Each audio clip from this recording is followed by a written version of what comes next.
What's up, guys? I'm BTC. We just got a ton of new information from BlizzCon. Diablo 4, new World of Warcraft stuff, and of course, Overwatch 2. We're going to check out some of the gameplay trailer, do a breakdown, and then talk about some of the other stuff as well.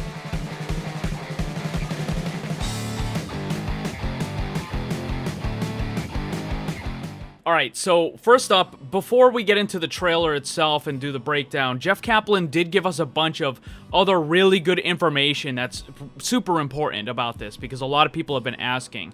And that is, will Overwatch 2 be a sequel, its own standalone game? And the answer is yes, but it's kind of not the same. And he said that they're trying to redefine how sequels are looked at. So what's going to happen is, Overwatch 1 players are still going to have access to all the new maps, all the new characters, all that stuff, right?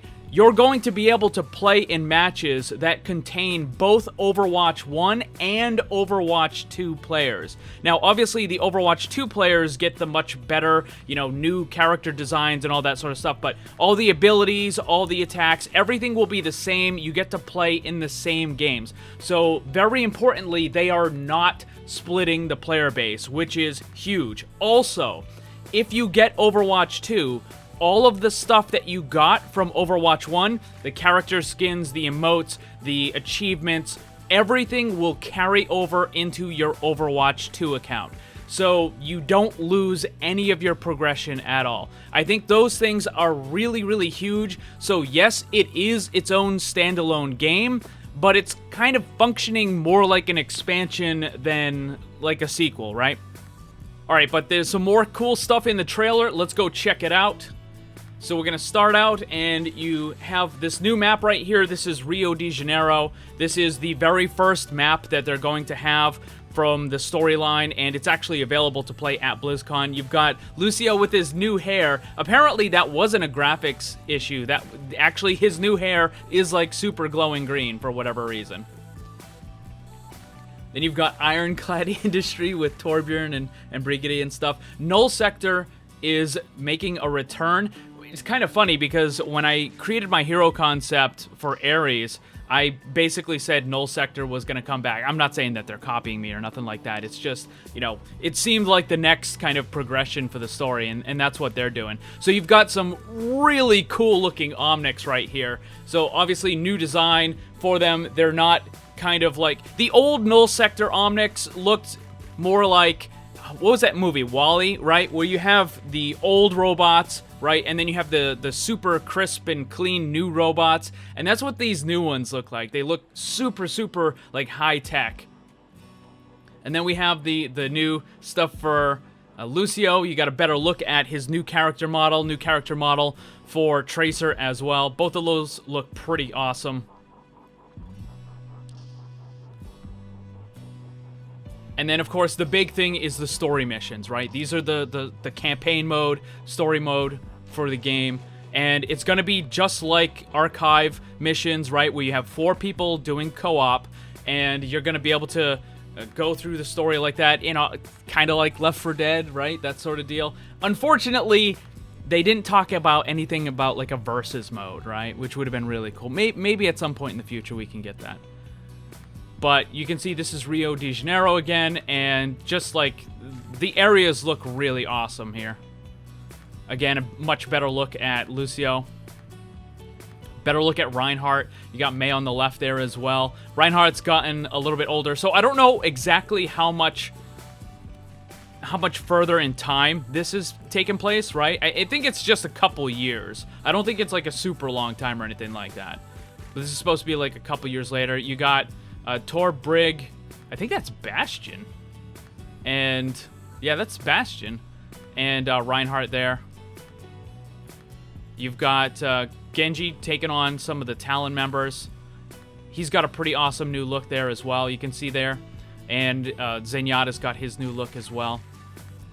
I think Genji looks a lot better like that. You've got, so this is not Widow, okay? This is just like a regular Talon kind of whatever, like just a regular character. So that's not Widow. Want to clarify that. And you've got the Talon, you've got, you know, the big heavy guys. We still haven't seen anything more about Maga, though. They did confirm that Sojourn is going to be a character. They're not releasing her right now, though. Maybe sometime soon. Maybe they'll announce it later on at BlizzCon. But for right now, they said that Sojourn is in the game, but, you know, they're not kind of announcing all of her abilities and stuff like that. And then you've got Talon talking to... I think that looks... excuse me, Talon. Doomfist talking to Maximilian right there. Pretty sure that's Maximilian.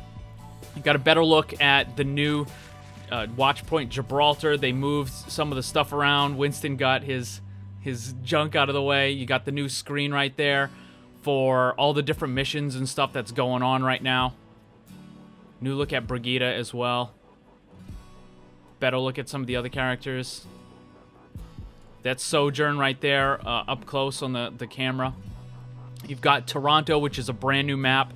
That is part of the new gameplay.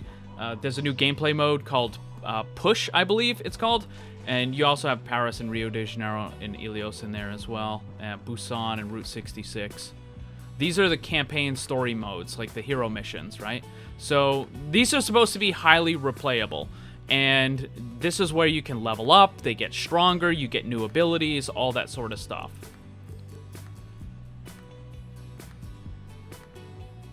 You can see right there, Winston. I don't know if that's supposed to be a new ability or if that's... That looks really cool. Again, you've got the new... So you've got some new red Omnics right there who look like they can fly. You've got two in the back that look like they're like really, really big attack units. Kind of like Bastion, right? Like a more modern version of Bastion, I would think. And then you have the giant guy in the middle, right? And of course, it's on Paris, which is one of everybody's most hated maps. And it says, so, you know, level up your abilities here, right? So this is what you can do. This is the exact screenshot that was part of the leaks. And people kept saying, this is fake. This is fake. I mean, again, you got to take leaks with a grain of salt. You know, I understand that, but this is basic. This is the exact screenshot that was going around. Oh, he actually, by the way, Jeff Kaplan actually did address the leaks, and he pretended like he didn't remember what he was supposed to say, and he's like, hold on, let me check the internet, because everything that I'm supposed to say was already leaked last week, or something like that. It was hilarious. So that was pretty good. And he did tell a story about how the Warcraft Into the Shadowlands got leaked as well.